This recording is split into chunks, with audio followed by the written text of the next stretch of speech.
नमस्कार विद्यार्थियों, मैं धर्मवीर कासनिया सभी विद्यार्थियों के लिए साइंस विषय की ऑनलाइन क्लास लगाने जा रहा हूं, जो बोर्ड क्लास के विद्यार्थियों के लिए बहुत ही फायदेमंद होगी। विद्यार्थियों के लिए ये बहुत जरूरी इसलिए भी है क्योंकि काफी टाइम से स्कूल कॉलेज बंद है। जो भी शिक्षण संस्थाएं हैं वो सारी बंद पड़ी है और घर पर पढ़ने का कोई माध्यम काफी बच्चों को नहीं मिल रहा है। तो ये एक ऑनलाइन प्लेटफॉर्म बच्चों के लिए एक पढ़ने का बहुत अच्छा तरीका है और घर पे रह करके इससे अपनी तैयारी जारी रख सकते हैं, जिसके लिए हम विद्यार्थियों को सिलेबस के अकॉर्डिंग मैटर उपलब्ध करवाएंगे और विद्यार्थियों को इससे बहुत ज्यादा फायदा मिलेगा।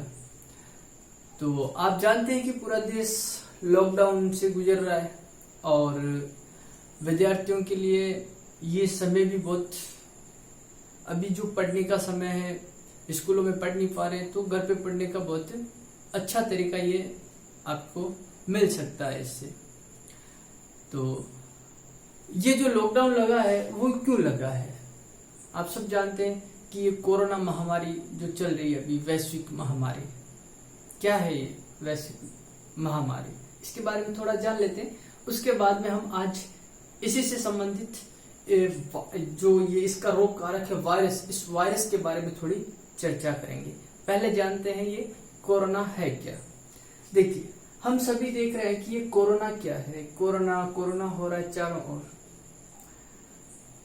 इस कोरोना की वजह से हमारी सारी पढ़ाई चौपट हो चुकी है। तो हम पहले थोड़ा कोरोना के बारे में जान लेते हैं। ये कोरोना एक वायरस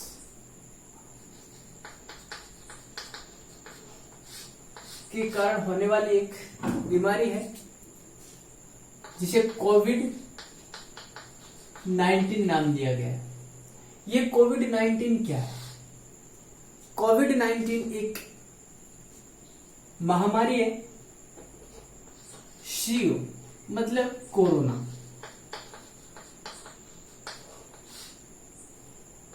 VI वायरस, और 19 2019 अर्थात इस रोग की जो खोज है वो 2019 में हुई थी और 2019 में ये सबसे पहले दिसंबर 2019 में चीन के वुहान शहर में पहचाना गया था। ये वायरस, कहा तो ये जाता है कि इस वायरस का जो उपयोग है वो चाइना जैविक युद्ध के तौर पर करना चाह रहा था और इसको लैब में बनाया गया है इस वायरस को। तो ये अभी तक इसके कोई वैसे पुख्ता सबूत नहीं है कि इसको बनाया गया है या फिर ये प्राकृतिक है। तो हम जानेंगे कि ये वायरस एक महामारी का रूप कैसे ले चुका है, क्योंकि इस वायरस से होने वाली जो बीमारी है ये बीमारी श्वसन तंत्र से संबंधित है। ये जो हमें जो सामान्य जुकाम लगता है वो सामान्य जुकाम जो राइनो वायरस के कारण होता है, वैसे ही कुछ लक्षण इसके भी हैं। तो फिर ये महामारी कैसे बना? महामारी ऐसे बना कि इसका इलाज नहीं हो पा रहा है। जो राइनो वायरस है जो सार्स से एक पीछे बीमारी आई थी, उस सार्स का ये एक मॉडिफाइड रूप है, अर्थात जो सार्स का वायरस था उसी का एक बदला हुआ रूप इस वायरस का है, कोरोना वायरस का। क्योंकि वायरस में क्या होता है, वायरस में जो आनुवंशिक पदार्थ होता है वो या तो RNA होता है या DNA होता है।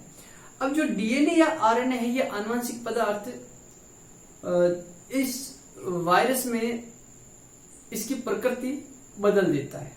प्रकृति का मतलब इस वायरस के अंदर इसकी जो जेनेटिक जो संरचना होती है उसमें परिवर्तन ला देता है और इस कारण जो पहले की दवाइयां बनी होती है वो दवाइयां इस पर काम नहीं करती है। इसी कारण इस वायरस की दवाइयां नहीं बन पा रही, क्योंकि ये वायरस अपना रूप बदलता है। और जो दवाई बन जाती है रूप बदलने के बाद वो दवाई उस पर कार्य नहीं करती है। तो ये जो वायरस है ये इसी कारण महामारी का रूप ले चुका है। इस रोग में सबसे ज्यादा प्रभावित शरीर का अंग है वो है श्वसन तंत्र। श्वसन तंत्र में भी सबसे ज्यादा ये फेफड़ों को प्रभावित करता है। देखिए WHO वर्ल्ड हेल्थ ऑर्गेनाइजेशन या विश्व स्वास्थ्य संगठन जो विश्व लेवल की एक संस्था है, इसने इस वायरल डिजीज को नाम कोविड-19 दिया है और WHO ने इस डिजीज को एक पैंडेमिक और एपिडेमिक बीमारी घोषित किया है। ये पैंडेमिक और एपिडेमिक क्या है?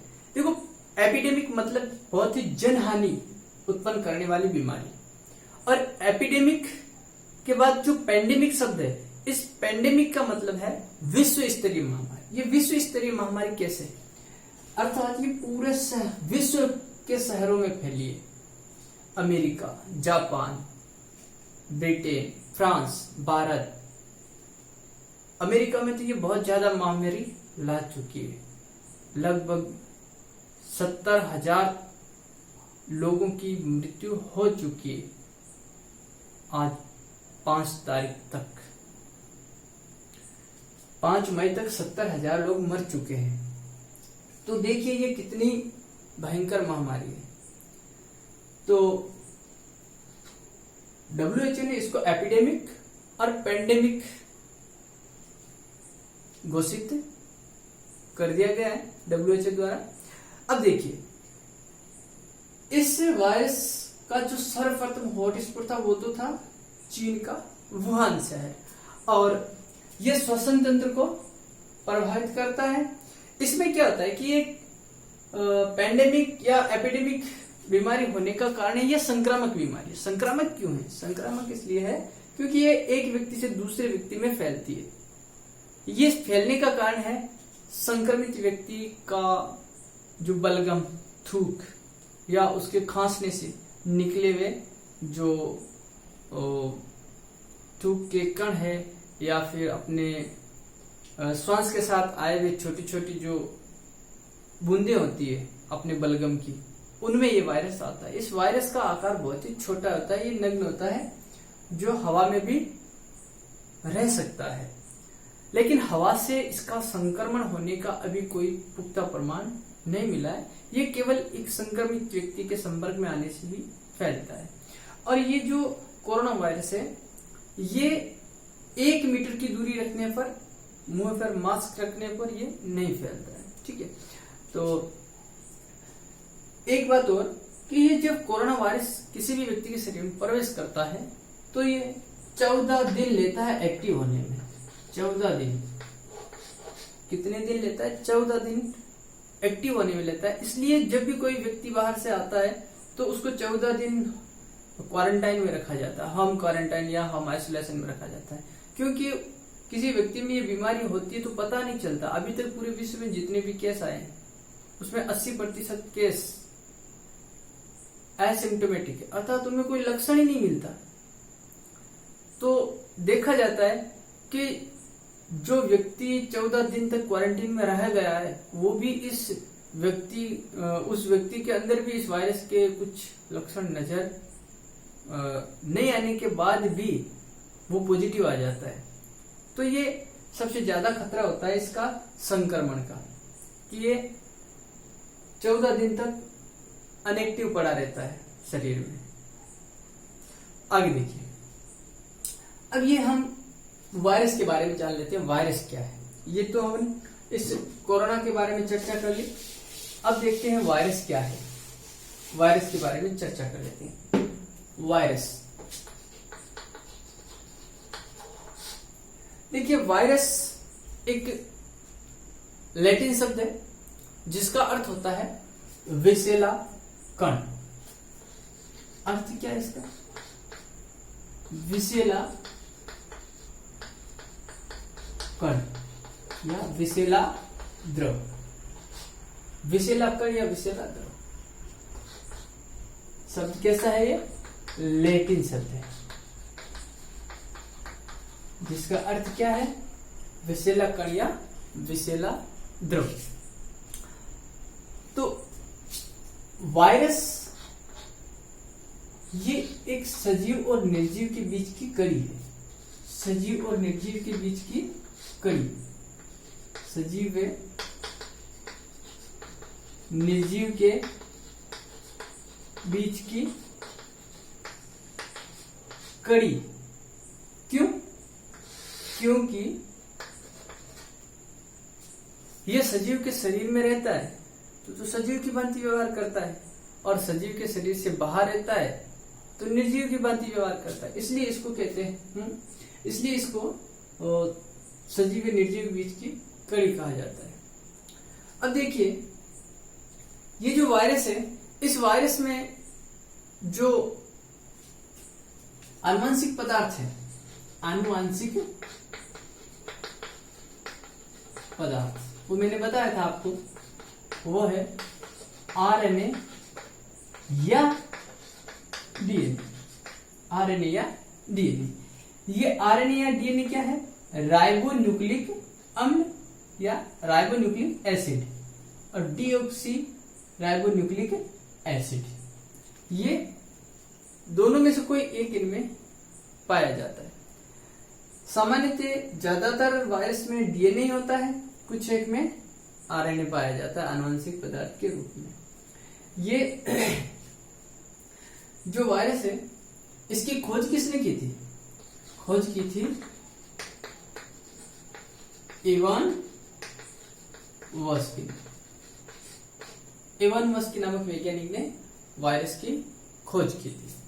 देखो, वायरस एक न्यूक्लियो प्रोटीन है। वायरस क्या है? वायरस एक न्यूक्लियो प्रोटीन है। न्यूक्लियो प्रोटीन, ये न्यूक्लियो प्रोटीन क्यों है? न्यूक्लियो प्रोटीन है क्योंकि ये न्यूक्लिक एसिड और प्रोटीन से बना होता है। क्योंकि यह न्यूक्लिक एसिड, न्यूक्लिक एसिड और प्रोटीन से बना होता है। प्रोटीन से बना होता है, बना होता है। न्यूक्लिक एसिड और प्रोटीन से बना होता है। अब देखिए, ये जो वायरस है, ये न्यूक्लिक एसिड और प्रोटीन से बना होता है, इस कारण इसको क्या कहते हैं? न्यूक्लियो प्रोटीन कहते हैं। जो वायरस के चारों ओर प्रोटीन का आवरण होता है उसको कैप्सिड कहते हैं। देखिए, ये जो वायरस है, इसके अंदर एक तो आनुवंशिक पदार्थ होता है जो डीएनए या आरएनए हो सकता है, या आरएनए। इसके चारों ओर जो प्रोटीन होती है उसको कैप्सिड कहते हैं। क्या कहते हैं? कैप्सिड। इसके चारों ओर एक प्रोटीन का आवरण होता है, उसको क्या कहते हैं? कैप्सिड। प्रोटीन आवरण, ये कैप्सिड कहलाता है। और इस जो कैप्सिड की जो यूनिट या इकाई होती है वो कैप्सोमियर कहलाती है। क्या कहलाती है? कैप्सोमियर। कैप्सोमियर कहलाती है। ये जानकारी हुई अपने इस वायरस की संरचना के बारे में कि वायरस के चारों ओर क्या होता है? एक कैप्सिड होता है, जो प्रोटीन का आवरण होता है उसको कैप्सिड कहते हैं, और इसकी जो इकाई होती है उसको क्या कहते हैं? कैप्सोमियर कहते हैं। ठीक है, आगे देखिए, जो वायरस होता है ये अकोशिकीय होता है। अकोशिकीय इसलिए कहते हैं क्योंकि ये एक कोशिका की भांति नहीं है, ये अकोशिकीय है, ये एक निर्जीव की भांति भी है। इसका क्रिस्टलीकरण किया जा सकता है, वायरस का क्रिस्टलीकरण किया जा सकता है। देखिए, वायरस के बहुत से उपयोग भी होते हैं। वायरस कहाँ कहाँ उपयोग में लाया जा सकता है? ये वायरस बीमारियां तो फैलाता है, इसके साथ में इसके कुछ उपयोग भी है जो बहुत ज्यादा उपयोगी होते हैं। जैसे देखिए, वायरस जीवाणुओं का नाश करने वाला भी होता है, जीवाणुभोजी, बैक्टीरियोफेज नाम सुना है। तो ये जो जीवाणुभोजी होता है वो एक वायरस होता है जो जीवाणुओं का भक्षण करता है ना। अपमार्जन के रूप में भी इसका उपयोग किया जाता है, वायरस का उपयोग अपमार्जन में भी किया जाता है ना, जीवाणुनाशक के रूप में उपयोग होता है। उपयोग क्या क्या होता है इसके, देखिए उपयोग, जीवाणुनाशक के रूप में, जीवाणु नाशक के रूप में, अपमार्जन में, अपमार्जन का मतलब होता है निर्जमित करना या फिर किसी सतह को साफ करने में, और पानी के शुद्धिकरण में भी वायरस का उपयोग किया जाता है। पानी के शुद्धिकरण में, पानी के शुद्धिकरण में भी वायरस का उपयोग होता है। अब वायरस एक तरह का नहीं होता, वायरस से बहुत से प्रकार के होते हैं, क्योंकि इसमें जेनेटिक जो कोड होता है उस जेनेटिक कोड की संरचना में अलग अलग वायरस में अलग अलग संरचनाएं होती है जेनेटिक कोड की। तो इस कारण अलग अलग वायरस का अलग अलग उपयोग होता है। पादपों में अलग प्रकार के वायरस होते हैं, जंतुओं के लिए अलग प्रकार के वायरस होते हैं, ठीक है। आनुवंशिक पदार्थ के रूप में भी इसका उपयोग होता है। और देखिए, जो वायरस है ये आनुवंशिक और उद्विकास के अध्ययन में भी सहायक होता है। किसमें सहायक होता है? आनुवंशिक अध्ययन और उद्विकास में। चलो लिख लेते हैं इसको भी।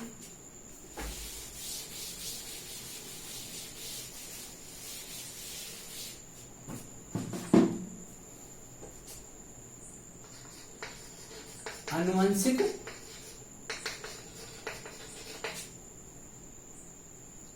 व उद्विकास के अध्ययन में भी काम आता है, अध्ययन में भी इसका उपयोग होता है।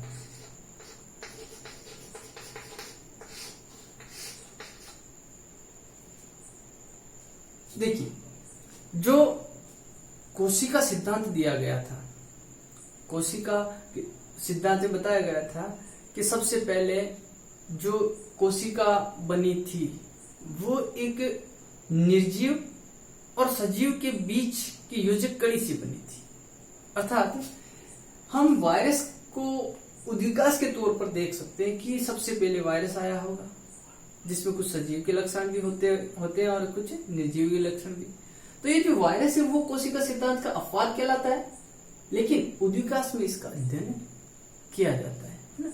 उत्परिवर्तन के अध्ययन में भी इस वायरस का उपयोग किया जाता है, ठीक है। आज अपन वायरस के बारे में कुछ बातें जानी। अब हम अगली क्लास से, जब अगली अपनी क्लास होगी तो हम 10th क्लास के लिए टॉपिक वाइज, सिलेबस वाइज प्रथम पार्ट से शुरू करेंगे।